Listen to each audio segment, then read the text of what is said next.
Bienvenue à tous, de retour, on va parler des scénarios et des parseurs. Welcome back everyone, we'll explain you how to deal with parsers and scenarios.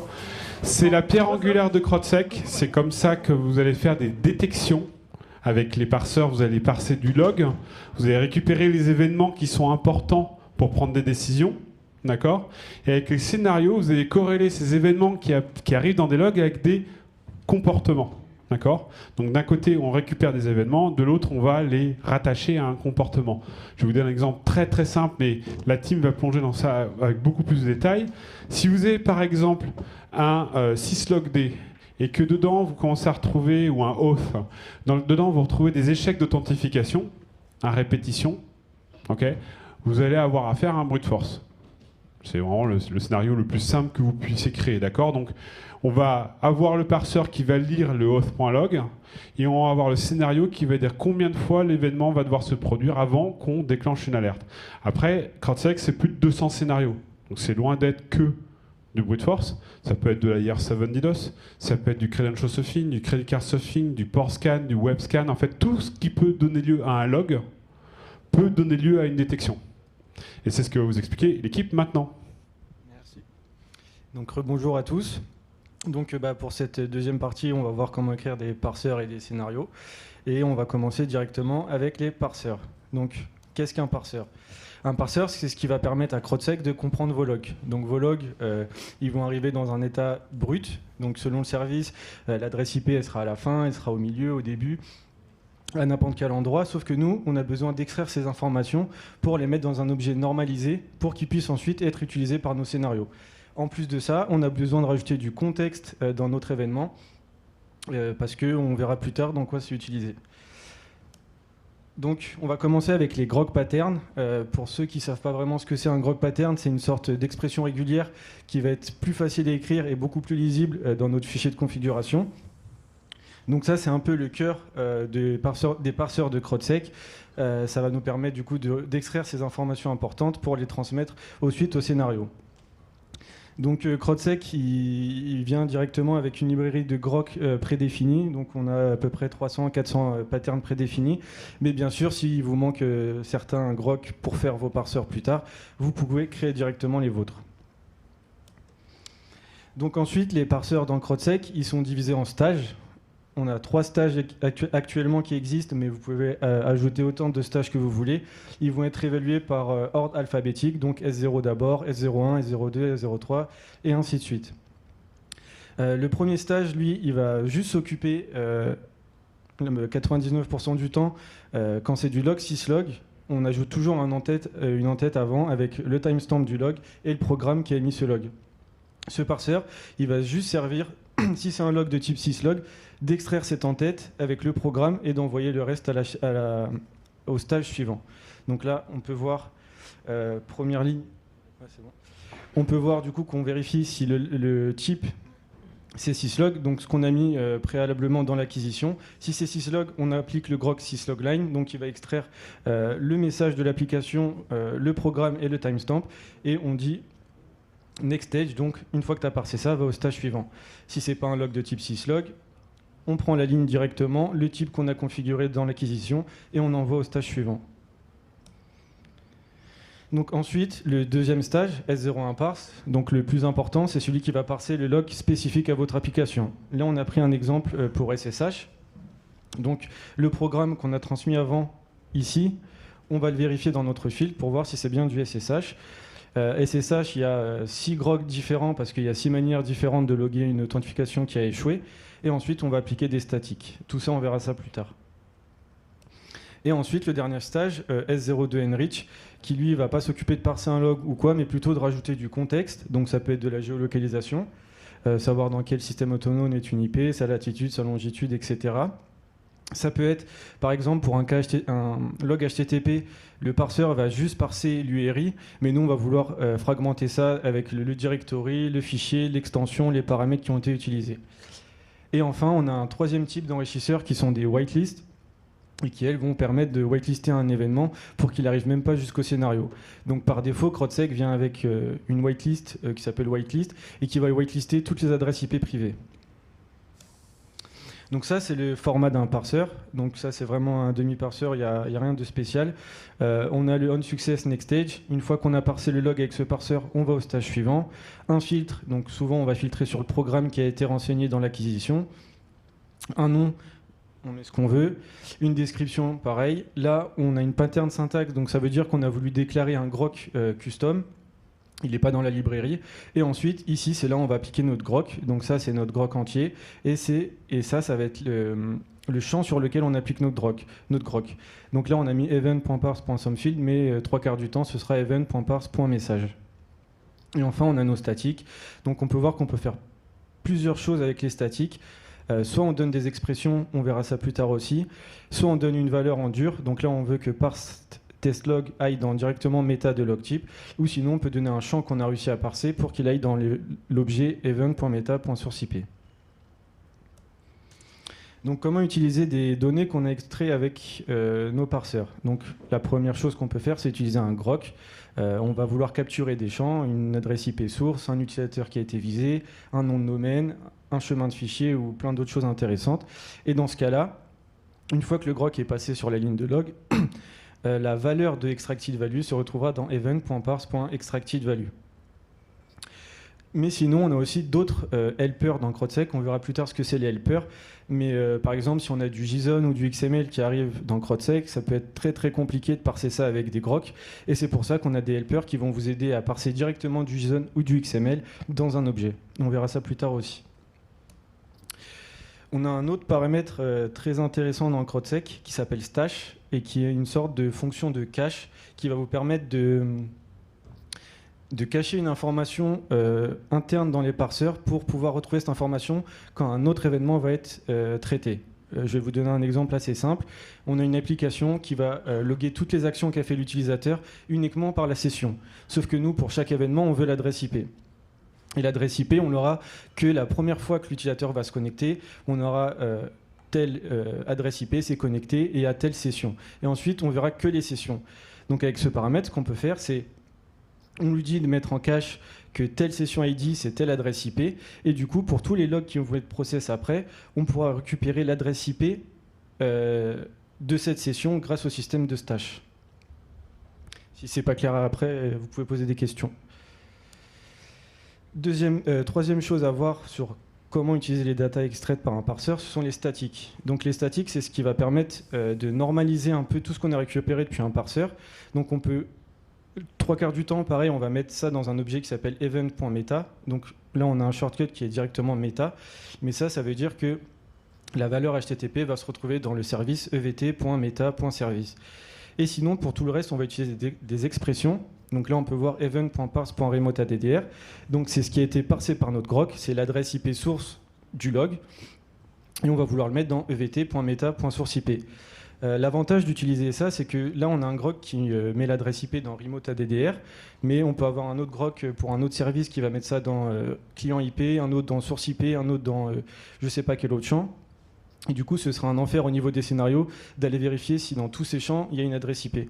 Donc on met toujours dans evt.meta.sourceIP et comme ça, nos scénarios vont juste vérifier dans evt.meta.sourceIP. Et pareil pour tous les autres champs intéressants. Donc là, c'était un parseur web. Que ce soit Apache ou Nginx, on aura toujours le statut dans evt.meta.http statut. Donc les expressions, donc c'est ce que je vous disais tout à l'heure. Les expressions, elles sont basées sur ce qu'on appelle sur une librairie qui s'appelle expr.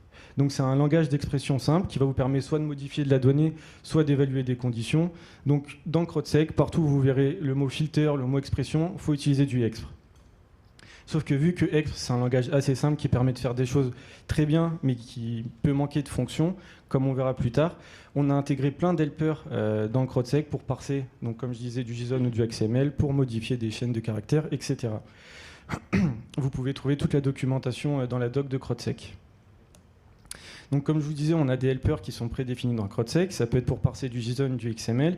Ça peut être pour transformer une chaîne de caractères en majuscule, en minuscule, pour comparer des adresses IP, pour vérifier qu'une adresse IP est bien dans un range.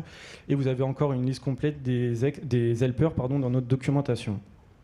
Là, pour la présentation, on va juste prendre l'exemple du helper JSON. Donc imaginons que dans notre ligne de log evt.line.row, on a un objet JSON. où dedans il y a user, le nom de l'utilisateur. Et ben, on veut unmarshal cette ligne de log dans un objet qui s'appelle evt.unmarshal dans la clé message. Et du coup, plus tard, si on veut récupérer l'utilisateur de ce log, on a juste à le récupérer avec evt.unmarshal.message.user. Donc là, on a vu un peu toutes les étapes du parseur, et maintenant la dernière chose à voir, c'est débugger son parseur si on a un souci. Et pour ça, donc vous avez aussi les slides là-dedans, mais je vais vous faire une démo en live pour voir comment ça fonctionne.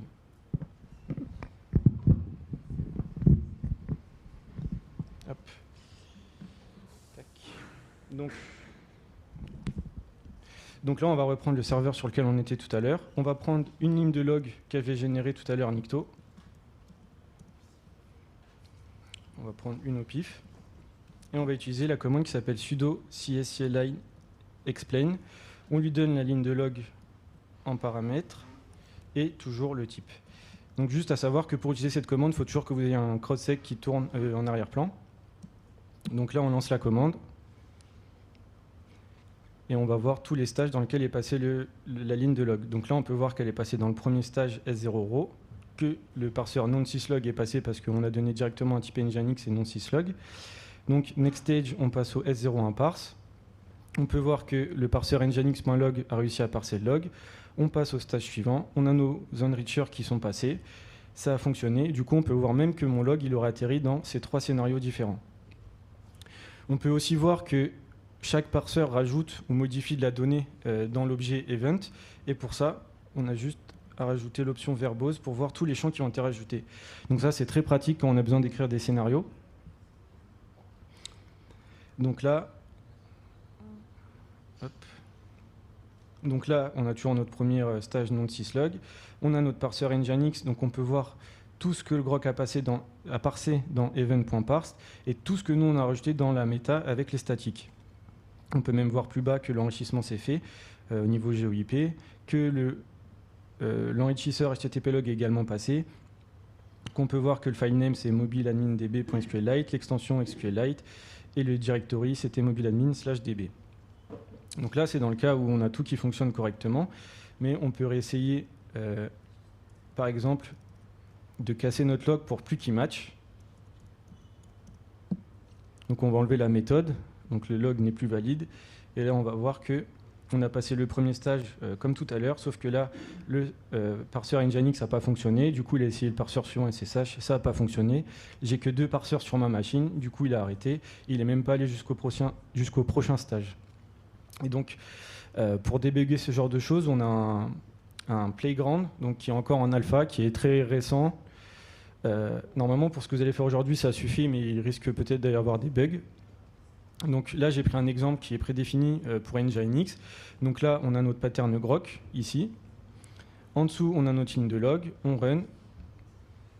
Et on peut voir du coup que tous ces éléments ont matché et que ils se retrouveront donc ici dans event.parse. Chaque nom de champ, comme on a pu voir précédemment. Si on prend par exemple, je sais pas, request et qu'on regarde request, il y a bien la request qui a été faite. Et du coup, tout à l'heure on a cassé notre grok, donc on va faire la même chose, on enlève la méthode. Là on a cassé notre grok et du coup on voit que le début est matché, mais qu'à partir d'ici, il n'y a plus rien qui matche. Et du coup, on sait que ça se fait ici, juste après là, grâce aux couleurs, et que du coup, il manque le verbe. Donc, par exemple, si on veut faire marcher notre grok, imaginons qu'il n'y a pas de méthode, on a juste à enlever la méthode du grok, et on peut voir que tout rematch à nouveau. Donc voilà comment débugger un parseur si vous avez besoin. Et maintenant, on peut attaquer la partie scénario, et je vais laisser la main à Sébastien. Alors, avant d'attaquer le scénario, déjà, est-ce que vous avez des questions sur les parseurs? Histoire qu'on ne fasse pas tout à la fin, que ce soit encore frais dans vos esprits.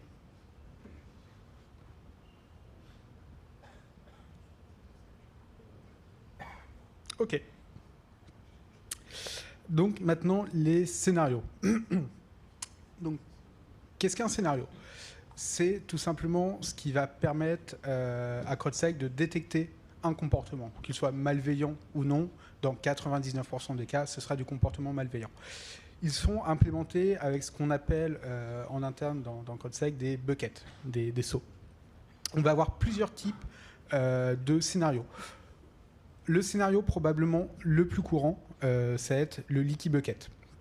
C'est vraiment celui qui va être utilisé dans peut-être 90% des cas. Donc l'idée du leaky bucket, c'est vous avez un événement qui arrive, le scénario va vérifier si c'est quelque chose qui l'intéresse ou pas, donc vous verrez tout à l'heure, mais donc avec un paramètre de filter. Si jamais l'expression retourne vrai, on va rajouter cet événement dans le bucket. Et en parallèle, le bucket, en fait, c'est un leaky bucket, il fuit. Et en parallèle, en fait, on va perdre à intervalles réguliers, suivant ce qui est défini dans le scénario, on va perdre les anciens événements. Donc d'un côté, on va rajouter, d'un côté, on va en enlever.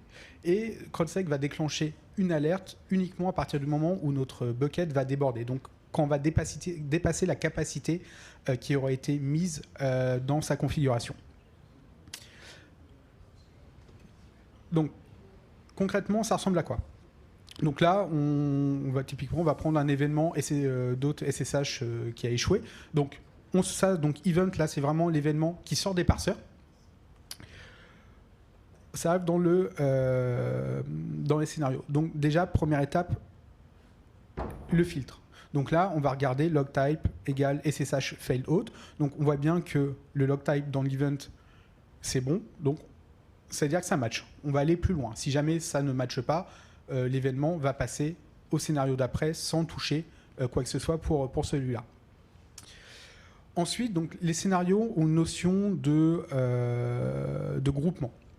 Group by. Parce que si jamais on avait tous nos événements de notre serveur qui arrivaient exactement dans le même bucket, vu qu'ils ont des capacités, en fait, tout simplement, le bucket, il déborderait presque instantanément si on a un peu de trafic, par exemple, sur notre site web. Donc, ce qu'on fait, c'est qu'on va créer, en fait, un bucket par exemple, IP source, ce qui sera dans le cas la plupart du temps.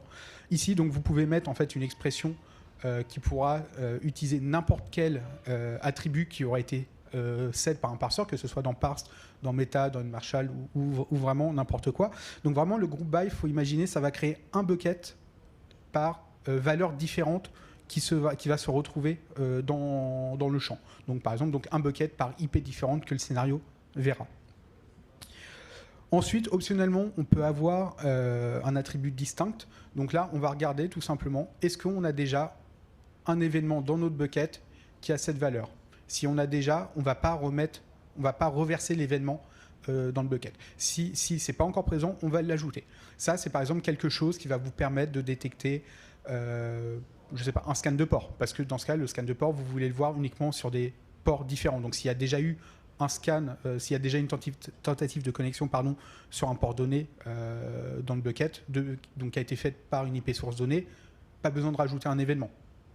Parce que ça pourrait être juste quelqu'un qui tape en boucle le même port pour une raison X ou Y. Par exemple, sur un serveur web, vous allez avoir beaucoup de requêtes qui vont arriver forcément sur le 80 ou le 443. Par contre, quelqu'un qui va scan, il va taper le 80, le 443, le 10 000, le 2000, etc. Donc, Distinct, ça va vous permettre vraiment d'ajouter uniquement des événements que vous n'avez pas encore vus depuis, par exemple, l'IP source. Et donc, ensuite, une fois que tout ça s'est passé, on rajoute vraiment l'événement dans le bucket. Donc notre bucket qui a une capacité, si jamais on dépasse la capacité de notre bucket, ça va déclencher un overflow et donc une alerte qui va être générée ensuite qui sera envoyée à l'API locale pour prendre une décision. Et donc en parallèle, tous les buckets ont un paramètre qui s'appelle leak speed qui va déterminer à quelle vitesse on va perdre des événements de notre bucket. Donc par exemple, si on dit 5 secondes, c'est toutes les 5 secondes, automatiquement, le bucket va perdre un événement. Et donc, ça veut dire que si quelqu'un se trompe de mot de passe de temps en temps, parce que ça arrive les gros doigts, il ne sera pas banni. Par contre, quelqu'un qui essaye de faire une vraie attaque par brute force, il fera beaucoup de tentatives d'un coup et donc sera bloqué. Et voilà. Après, vous pouvez jouer justement sur cette valeur de l'exploit pour détecter des attaques qui sont plus ou moins rapides. Donc voilà. Donc concrètement, un scénario, ça ressemble à ça. C'est du YAML très simple. C'est à peu près le même format que les parseurs, on va dire de manière générale. Donc on va d'abord leur donner un type. Donc là, pour les leaky buckets, le type c'est leaky, un nom, une description, un filtre pour savoir si le scénario, pour savoir en fait les événements qui vont intéresser le scénario. La leak speed, donc là c'est 10 secondes, on pourrait dire 10 minutes, 1 minute, 1 heure, si on voulait vraiment détecter des choses très très très très très lentes. On va lui donner une capacité, donc dès qu'on aura plus de ce nombre d'événements dans notre bucket, ça va déclencher un overflow. Donc le group by pour créer, au final, en quelque sorte, pour partitionner les différents buckets qui seront créés au fur et à mesure pour pas tout mettre, pour pas mettre tout le monde littéralement dans le même seau. Le black hole, donc ça c'est une feature un peu anti-spam parce que donc vous pouvez avoir des buckets qui vont se déclencher très rapidement, typiquement dans le cadre d'un scan web très rapide. Vous pouvez en fait plusieurs buckets peuvent se déclencher avant que CrowdStrike ait le temps de vraiment bloquer l'IP. Et black hole, en gros, ça va juste dire ne me redéclenche pas un overflow pour ce bucket spécifiquement. Donc, c'est-à-dire pour ce scénario et cette IP source dans ce cas précis. Et ensuite, on va donner des labels. Donc, service et type, c'est purement informatif. Et le label qui est presque le plus important, c'est remédiation. Ça va dire à CrowdStrike est-ce qu'on veut bannir ou pas l'IP qui a déclenché l'alerte, tout du moins dans la configuration par défaut. Autre type de bucket qu'on a, c'est le trigger bucket. C'est exactement comme un leaky bucket, mais qui aura une capacité de 0. Donc là, c'est-à-dire on n'a pas de notion de leak speed ou quoi que ce soit. C'est dès qu'on a quelque chose qui match, en fait, notre bucket va forcément déborder parce qu'en fait, il n'a pas de capacité. Et donc ça, c'est très utile pour détecter des choses où on sait que ça ne doit jamais arriver. On sait que c'est forcément malveillant. Typiquement, on pourrait imaginer, vous avez configuré votre CrowdStrike pour lire, je ne sais pas, les logs de votre WAF, de mode security, n'importe quoi. A priori, dès que vous avez dès que votre WAF va détecter quelque chose, a priori, c'est pas bon. Donc là, vous pourriez juste faire un scénario en mode trigger qui, dès qu'on va voir un log du WAF arriver, on envoie une alerte pour bannir l'IP qui a déclenché ça. Et donc là, l'exemple que vous avez, c'est pour détecter une IP qui exploiterait une CVE particulière sur du F5. Donc voilà, c'est pas censé arriver. Aucun utilisateur ne va faire ça par accident, même en les doigts qui glissent sur le clavier. Là, c'est des très très gros doigts. Donc voilà. Donc là, c'est-à-dire que si jamais ce filtre-là match, on va immédiatement déclencher une alerte et donc une décision sur l'IP. Et enfin, dernier type de bucket qui va vous intéresser, c'est ce qu'on appelle le conditional bucket. C'est un type de bucket qui est un peu plus récent dans CrowdStrike et qui va vous permettre de décrire vraiment des vrais comportements. Pas juste, tiens, il y a quelque chose qui augmente pas juste voilà, quelqu'un qui a fait que des échecs d'authentification sur SSH. Donc comment ça marche ? C'est un bucket qui va fuiter exactement comme un leaky bucket. Il va perdre des événements au fur et à mesure du temps. Par contre, son overflow ne va pas être contrôlé par sa capacité, mais en fait par une expression. Donc c'est-à-dire que vous allez pouvoir choisir vous-même, en fonction de l'expression que vous allez mettre, quand est-ce que ce bucket doit overflow et donc doit déclencher une alerte. Et vous allez pouvoir également observer les événements qui ont été envoyés dans le bucket avant. Donc c'est-à-dire que vous allez pouvoir regarder l'activité passée d'une IP et donc prendre des décisions en fonction de ça. Donc un petit exemple, donc, là on est sur des choses déjà un peu plus compliquées. Donc typiquement, ça, c'est un scénario qui est fait pour détecter des comportements post-exploitation sur du Linux. Donc, quelqu'un qui arrive à récupérer un shell sur une machine Linux. Typiquement, quelque chose qui peut arriver très vite, c'est on va avoir un echo d'un blob base64, pipe base64-d, pipe un interpréteur Python, Bash, n'importe quoi, pour qu'il puisse vraiment déposer sa backdoor. Donc là, faut imaginer, on a un CrowdStrike qui est configuré pour lire des logs audit-d, donc qui va nous permettre de tracer toutes les exécutions de commandes sur la machine. Donc là, voilà, donc filtre extrêmement facile. On s'intéresse uniquement aux exec-VE. On groupe by par PPID, donc vraiment le process parent des process qu'on vient de détecter, parce que par exemple quelqu'un qui exploite une RCE, je ne sais pas, sur votre site web en PHP, Le PPID, ce sera forcément le process à page, par exemple. Donc ça vous permet en fait de grouper de manière logique toutes les exécutions que vous allez voir arriver. Et donc là, on va avoir notre condition qui va déterminer comment le bucket va overflow. Donc Q.Q, pardon, ça nous permet d'accéder à tous les événements qui ont déjà été versés dans le bucket. Donc là, en l'occurrence, toutes les execs qui vont être faites sur la machine vont arriver dans ce bucket. Donc déjà, notre première condition, on va regarder. Donc exe, on va avoir le pass du binaire qui a été exécuté. Donc dans exe, on va regarder est-ce qu'on a un USR bin base 64. Donc là, par exemple, on a juste eu un base 64 qui vient d'être exécuté. Donc cette condition sera vraie. Par contre, après, on va aussi regarder est-ce qu'on a, dans notre bucket, est-ce qu'on a un appel à USR bin Perl, est-ce qu'on a un appel à bin SH, etc. Ou est-ce qu'on a un appel à USR bin Python. Vu que pour l'instant, là, on n'a eu que le base 64 qui a été exécuté, cette condition est fausse. Le bucket ne va pas overflow. Juste après, donc, on va avoir l'exécution vraiment du code malveillant, donc via par exemple Python. Donc on détecte ODD détecte l'exécution de Python. On va passer toujours dans ce filtre, et là on va du coup regarder encore une fois, ok, qu'est-ce qu'on a vu comme exécution dans le passé. Donc base 64 sera toujours là parce qu'elle vient juste de se produire. On voit ici qu'on a un leak speed de 1 seconde, donc si c'était il y a moins d'1 seconde, notre événement sera toujours présent dans notre bucket. Et là, par contre, du coup, Python sera aussi présent. Donc là, la condition va être vraie, et donc ça va permettre de déclencher l'overflow. Et donc d'avoir une alerte, et donc de pouvoir être informé. Petit aparté, ici, vous pouvez voir également qu'on a un paramètre scope en plus. Parce qu'en fait, alors CrowdStrike par défaut va bosser sur des IP, c'est ce que 99% des gens vont faire 99% du temps. Mais en fait, en vrai, CrowdStrike, lui, les IP, il s'en fout un peu. Quand on prend une décision, enfin quand il y a une alerte qui est levée, que ce soit sur des IP ou sur des pommes de terre, c'est pas son problème.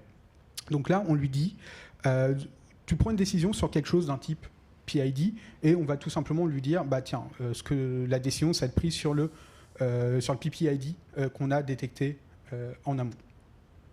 Et comme ça, derrière, vous pouvez, par exemple, on pourrait imaginer, je sais pas, un composant de remédiation maison qui répond uniquement les décisions qui targetent des décisions de type PID, et je sais pas, aller kill le process ou juste faire de la notification. Et voilà. Et donc pour un peu plus imager comment ça se passe, donc là pareil, bucket conditionnel pour détecter par exemple un brute force SSH qui aurait réussi. Donc un brute force SSH qui a réussi, a priori ça va être beaucoup d'échecs d'authentification suivis d'un succès depuis la même IP. Donc là, ce qu'on va dire, c'est qu'on va juste compter le nombre on va juste compter le nombre d'échecs d'authentification dans notre bucket. Donc on veut en avoir au moins plus de 5. Et ici, donc, on a aussi un parseur custom. Il faut imaginer qu'on a un parseur custom qui va aussi permettre à CrowdStrike de comprendre les authentifications SSH qui réussissent. Et donc là, on veut donc au moins, plus de 5 authentifications qui ont échoué. Et on veut au moins une authentification qui a réussi. Donc là, si jamais on imagine vraiment le brute force, donc au début, ça échoue. On voit donc notre count ici va nous retourner 1, parce que bon, première tentative, et toujours pas d'authentification qui a réussi. Ça réessaye une fois, ça réessaye encore une fois. Donc là, on va passer à 3 échecs et toujours 0. Ça continue. Donc au bout du 6e password, donc là, l'attaquant va réussir à trouver le vrai password et donc va réussir à se connecter sur la machine. Et donc là, en fait, on aura le count qui va être à 6 pour les échecs, et on aura de l'autre côté, on aura le count ici qui sera 1. Donc la condition va retourner vraie, et donc on pourra prendre la décision ou au moins lever une alerte.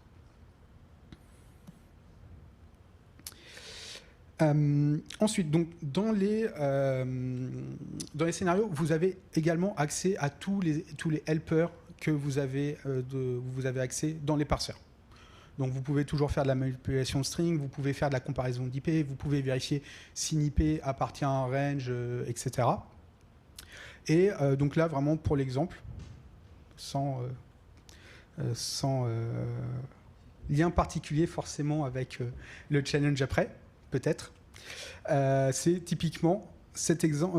Vous avez un helper qui va vous permettre en fait de query notre API de CTI, parce que forcément, donc, vu qu'on récupère les signaux de nos utilisateurs, en fait, on met aussi à disposition de la CTI pour que vous puissiez un peu voir ce qu'on pense d'une IP spécifiquement. Et donc, vous pouvez complètement faire un scénario qui va dire en fait quand au final n'importe quel IP va venir sur votre serveur, donc va par exemple faire une requête HTTP, en fait vous pouvez dire qu'est-ce que la CTI CrowdStrike pense de l'IP en quelque sorte. Donc là ici juste par exemple on va regarder un truc qu'on appelle le background noise score, donc qui est vraiment en fait le score de bruit de fond d'une IP. En fait ce score sera, plus une IP va être remontée par nos utilisateurs, plus elle sera active, etc. En fait plus ce score sera élevé. Donc ça, c'est tout simplement un scénario très basique où quand vous avez une IP qui arrive sur votre serveur, en fait, vous allez faire automatiquement une requête sur notre API de CTI pour vérifier si le score de bruit de fond est supérieur à 5. Donc c'est-à-dire a priori une IP qui est quand même pas mal remontée par la communauté. Et là, dans ce cas, si jamais cette expression retourne vraie, dans ce cas, ça va, vu que c'est un trigger bucket, on a besoin que ça matche une seule fois, et donc le bucket va déclencher une alerte. Donc ensuite, pour résumer encore un coup sur les paramètres importants des buckets que vous allez retrouver dans à peu près tous les buckets. Donc filter, vraiment le paramètre de base qui va permettre, donc c'est une expression qui va vraiment permettre de dire au bucket oui je m'intéresse à ce type d'event. Group by, donc ça va vous permettre de partitionner vos buckets par exemple IP source, parce qu'encore une fois, on ne veut surtout pas que tous nos événements arrivent dans le même bucket, parce que c'est garanti que ça va overflow instantanément, et on va bannir des IP potentiellement des IP qui n'auront rien demandé. Distinct pour avoir le choix, pour vraiment détecter par exemple de l'énumération. Comme ça, si jamais une requête a déjà tapé, je ne sais pas, sur une page donnée, dans ce cas, on ignore ça, parce qu'en fait, on l'a déjà vu. Par contre, comme ça, on va pouvoir dire, par exemple, je veux déclencher le scénario uniquement si l'utilisateur tape sur plus de 50 pages différentes dans un court laps de temps. Que si on n'avait pas le distinct, c'est-à-dire que quelqu'un qui refresh la même page pour une raison X ou Y serait aussi pris par le scénario, alors que ce n'est pas forcément ce qu'on veut. Et le black hole, donc ça, c'est pour vraiment juste éviter que vous fassiez spammer d'alertes qui ne sont pas forcément pertinentes, parce qu'en fait, une décision a déjà prise, elle n'a pas forcément été encore appliquée.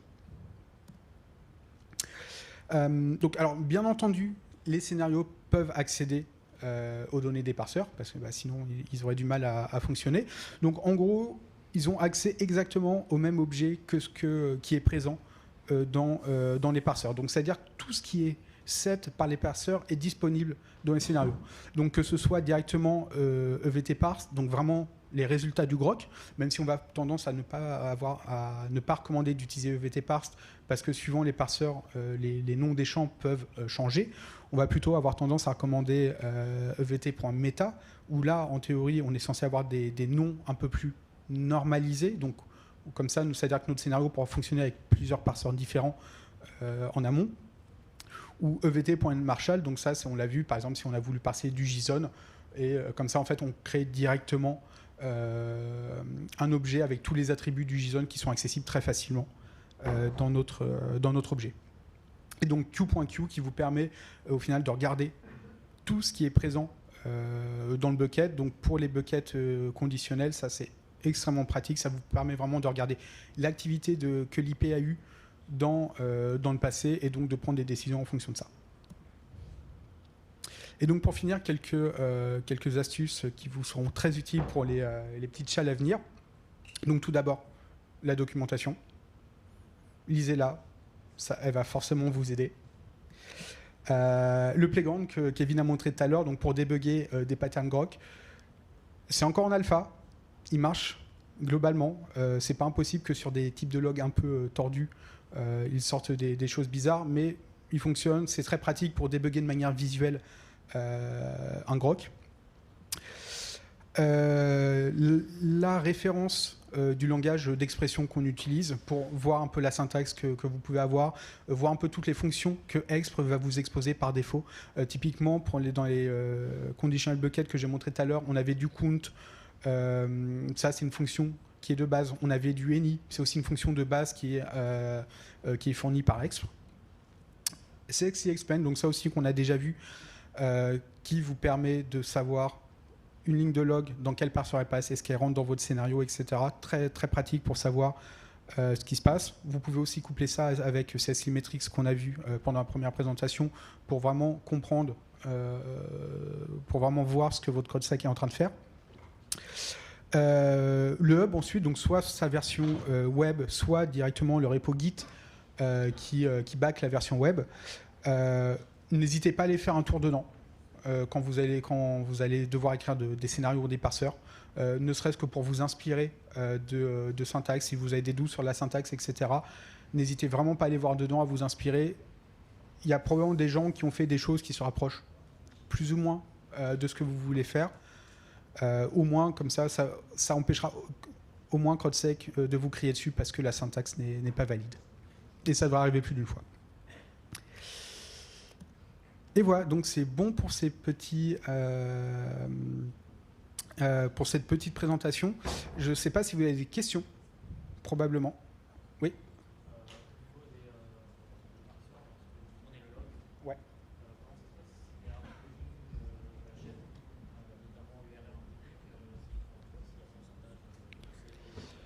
Ouais. Alors donc pour les logs, donc des logs HTTP ou potentiellement ce sera URL encodé. Hop, je peux vous montrer. On a donc ça pour le décoder en fait, on a un helper justement pour ça. Hop, qui devrait être là-dedans. Et on va avoir par exemple query on escape qui va URL décoder, le paramètre. En full. En fait, en gros, typiquement, ce helper derrière va juste appeler le onEscape de Go. Voilà, donc en fait, voilà, on va aussi avoir beaucoup de helpers. Les noms, en général, sont assez proches des fonctions qui peuvent être disponibles dans Go. Parce qu'en fait, CodeSec est implémenté en Go. Donc il y a beaucoup de helpers, c'est tout simplement juste des petits wrappers sur des fonctions de la lib standard Go. Donc voilà, donc si vous avez un doute sur un comportement, vous pouvez potentiellement aller voir la lib Go pour avoir des informations un peu plus précises.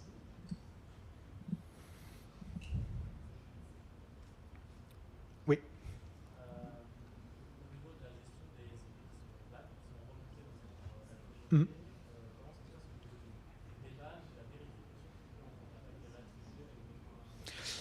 Alors, pour savoir quand les IP sont réattribués, donc ne doivent plus être ban, alors là, il va y avoir deux choses.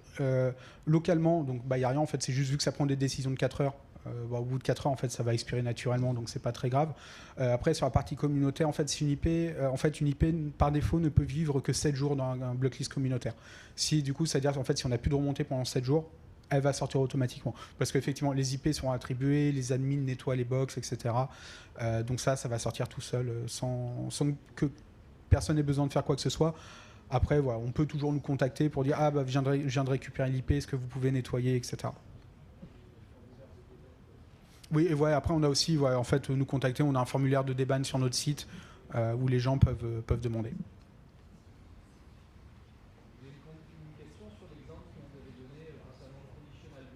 Ouais. Avec l'exemple sur l'établissement d'un remote control. Ici, la remédiation, l'exemple est mis sur false. S'il était mis sur true, alors CrowdSec, qu'est-ce qu'il va faire? Il va s'occuper de plutôt tuer le process, ou bien il va s'occuper de bannir l'IP, ou bien les deux, Alors, dans cet exemple précis, CrowdSec ne fera rien. Parce que, alors, je reprends juste, voilà, hop, voilà. Alors, dans cet exemple précis, CrowdSec, dans sa conf par défaut, ne fera rien. Parce que sa conf par défaut, en fait, va s'intéresser uniquement aux alertes qui ont le scope IP. Vous pouvez complètement modifier le profil de CrowdSec pour, du coup, en fait, dans ce cas-là, il faut même le modifier si vous voulez faire quelque chose pour lui dire, bah, pour les décisions, pour les alertes qui ont un scope de type PID, je veux faire ça. Nous, on ne va pas, par défaut, offrir de composants de remédiation qui vont savoir gérer du scope PID. Mais en fait, faire un composant de remédiation custom, c'est extrêmement simple. Enfin, il faut juste avoir un script dans n'importe quel langage qui est capable de taper sur l'API locale de votre CrowdSec. Donc, en gros, on a endpoint, où il faut juste le query à intervalles réguliers. Ça va vous donner la liste des nouvelles décisions depuis la dernière requête que vous avez faite. Et là, derrière, vous pouvez faire ce que vous voulez avec ça. Donc, kill le process. Tu disais, par exemple, bloquer l'IP. Là, c'est compliqué parce que dans les logs audit-D, on n'a pas l'IP qui a déclenché ça. Faudrait faire de la corrélation entre les logs audit-D et, par exemple, les logs du serveur web. Mais là, on rentre dans des choses qui sont très compliquées parce que même à faire à la main, c'est pas évident parce qu'on n'a pas de vrai lien. C'est potentiellement possible, mais là, comme ça, on est vraiment sur des choses très complexes. C'était ma deuxième question, mais vous avez répondu, parce que justement, là, ici, on commence à rentrer à la frontière un petit peu avec un EDR, un petit peu du comportement. Donc, je voulais savoir si c'était une stratégie que vous avez développée dans ce sens-là ou pas. Non, alors...